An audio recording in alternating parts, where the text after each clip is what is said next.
want it better than the weekend. We can take it back to when we said just friends. Don't wanna tell you something new. I never said I'll fall for you. I want it better than the weekend. You can't show me.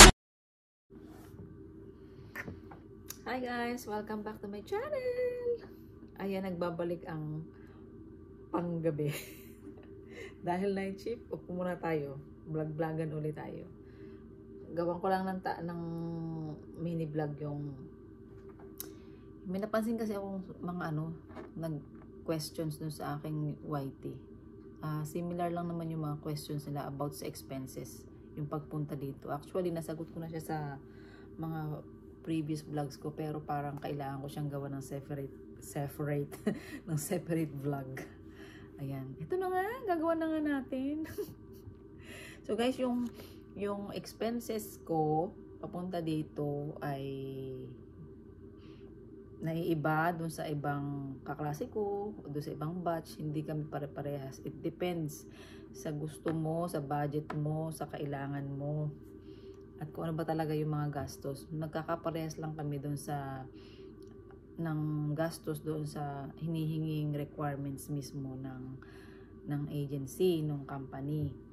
So ililess natin guys yung residence permit, yung parang visa. Kasi sagot yun ng agency, ng company. So noong nag-a-apply kami, nung nasa Hong Kong kami, so na-required sa amin na magkaroon kami ng medical. Sa medical na yun, dapat meron kaming general, yung physical check-up. General check-up siya. Pero since kagagaling lang sa COVID, yung mga laboratory noon, mga clinic is hindi pa sila ganun ka-open na mag-accept ng mga iba't ibang klaseng test. Dahil nga nag-iingat pa rin dahil sa COVID. Pero yung hindi pwedeng mawala sa medical kasi is one of the requirements talaga na mahigpit is yung TB test. So yung TB test guys, nagkakahalaga lang siya ng 650 to 680 Hong Kong dollar. Hong Kong dollar to guys . So wala pa siyang 5,000 pesos. Mga around 4,200 lang ganun. And then yung ticket namin, so luckily nung time namin yung mga airlines company at yung mga airports din is nag-i-start na silang lumuwag dahil nga pawala na si COVID. Marami na rin airlines company na nagbubukas. Unlike nung nag-flight yung mga naunang batches sa amin. So parang gumastos sila ng 6,000 to 9,000 Hong Kong dollar para sa plane ticket. So gumastos lang ako guys ng 3,800 Hong Kong dollar na ticket. So that is around 24,000. So, depende kasi yung ticket ko is naiiba doon sa mga kasabayan ko dahil nung day na yun medyo mura, bumili ako. Yung sila naman medyo nauna silang bumili, pero same lang din naman yung time namin. So, naiiba kasi each day. Depende kasi yun sa availability, depende sa airlines, depende sa season. Yung alam naman natin pabago-bago ang presyo ng plane ticket everyday ganyan. So, yun, nung time ko, nung ako na yung bibili, medyo mura, 3,800. So, 24,000 lang yun. Kulang-kulang 25K. And then, kailangan kong magbaon. Kailangan namin magbaon. So, ang bilin sa amin is at least panggastos namin, allowance namin, within 2 months. Kasi bakit 2 months? Dahil, pagdating dito, after a month, hindi mo naman agad-agad makukuha yung sahod mo. Although may sahod ka, pero hindi mo agad siya mawi-withdraw. Dahil pagdating dito, kailangan mo mag-register sa population dito. Yung sa DBB na tinatawag nila.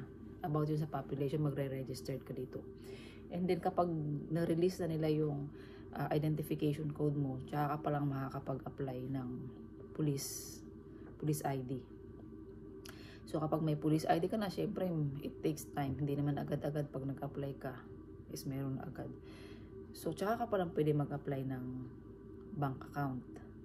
Yun. Sa bank account naman, guys, hindi naman required na mag-initial deposit. So, okay lang na walang deposit. And then, doon sa police ID, gagastos ka doon ng 60 euro. 60 euro nung time namin, 60 euro siya. First application. Tapos, ano pa ba yung ginastos ko nun? yung baon ko guys noon is 850 euro. Okay, dahil 2 months daw kaming yung allowance namin. So yun lang yung kaya kong dalhin nung time na yun. Yun lang yung pera ko. Pinagkasya ko lang talaga. Ang purita ko talaga. Yun. Unlike yung mga classmate ko, meron silang dalang 3,000 euro. Shout out sa mga rich kid kong classmate. Ayan, merong isa doon 1,900 euro, may 2,500. Basta ako lang talaga yung 850 euro na ba ang baon. Pasya naman, napagkasya ko siya. Wala akong choice. Ganun ka talaga pag poor. Kailangan ko pagkasya. Yun. Tapos siyempre pagdating mo dito, pagdating mo pa lang sa airport, gagastos ka na ng SIM card. Kasi siyempre wala kang internet. Kailangan mo ng contact. Kailangan mo, required yun. Kailangan may number ka dito. So 20 euro yung aking SIM card na meron na siyang kasamang internet. So actually hanggang ngayon yung pangalan yung gamit ko. Sa prepaid pa rin ako. Hindi pa rin ako naka-postpaid. Purita pa rin. Tapos aside from doon sa police at saka doon sa internet, bibili ka rin ng bus card. It depends kasi kung anong area ka. Dito kasi ako sa Helsinki. So noong time na yon, meron akong kapalpakan na nagawa kasi yung address ko is na-registered ko doon sa Kuopio. Yung Kuopio, doon kami nag-Harjoittelu. Doon kami nag-training ng 1 month. So akala ko doon ako mapupunta. Late na rin kasi binigay yung mismong address ko. So, naka-register daw sa population ng Kuopio. So, nung chinek nung transportation company dito, hindi daw ako qualified na mag-avail ng 60 euro for 1 month na bus card. Kasi hindi raw ako taga Helsinki. Kailangan ko daw muna i-transfer yung address ko. So, yun. The next month, naka-avail na ako nun. Kasi yung first month, nagbayad talaga ako ng 150 kahit masama sa loob ko. Wala akong magagawa. Kailangan ko ng bus card for a month, ganyan. Tapos, syempre, kailangan mo ng, dun sa 850 mo yung kukunin mo doon yung pambayad sa internet mo, yung pambayad sa police ID mo, sa bus card, at syempre, yung allowance mo sa pagkain, everyday. Ayan, at yung kung ano pa yung pwede mo, bilhin na kailangan mo talaga. Ayan, parang overall naman yung 850 euro na baon ko, and then yung 650 Hong Kong dollar na TB test, at saka yung 3,800 Hong Kong dollar na plane ticket is around 80,000 pesos lang yun. 80,000. So yun lang yung yung pinakang gastos. So aside doon sa baon mo, kung meron din kasi akong binili ng mga gamit, mga personal na gamit. So iba pa yun, hindi ko na sinama. Basta yung gastos lang na required talaga, na kailangan mo talagang paghandaan. Ayan, yung medical, yung plane ticket, at yung baon mo. Ayun, maliit lang, 80,000. So it depends din sa season, it depends sa budget mo. Hindi tayo pare-pares kasi ng budget. So yung sa akin, yun lang yung aking dala-dala. At yun lang talaga yung aking panggastos. So maliit o malaki, ang importante pagdating dito na pagkasya. Napagkasya ko yung 850, tapos sumahod after nung second month naman is may sahod na makukuha mo na kasi ready na yung yung bank account mo. Ayun. Pang lang yun, pang emergency lang yun kasi kailangan mo lang talaga ng pag ikaw ay nag-a-adjust, kailangan mo talaga ng baon. So yun lang guys, around 81,000 pesos. Maliit ba, malaki? Maliit lang guys. So it depends ngayon kung ano nga yung mga pangangailangan din. Kasi yung medical yata ngayon is nadagdagan na ng requirements.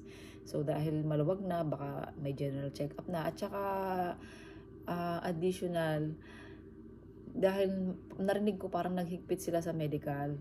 Dahil meron tayong mga students dito, yung mga kasabayan, hindi naman kasabayan, mga student, mga applicants na nakarating dito sa Finland na kung kailan nandito na sa Finland, tsaka na-discover yung kanilang mga sakit. May lumalabas na mga sakit. So, naging mahigpit din sila ngayon sa medical. So, wala akong idea kung anong klaseng medical yung hinihingi ng company para sa mga applicants. Pero for sure, yung TB, hindi mawawala yung TB test na yun. Hindi yan mawawala. Baka maluwag na ngayon sa physical examination, yung mga ganyan. Yun lang guys. Thank you guys for watching. See you in my next vlog. Moika, hey pa.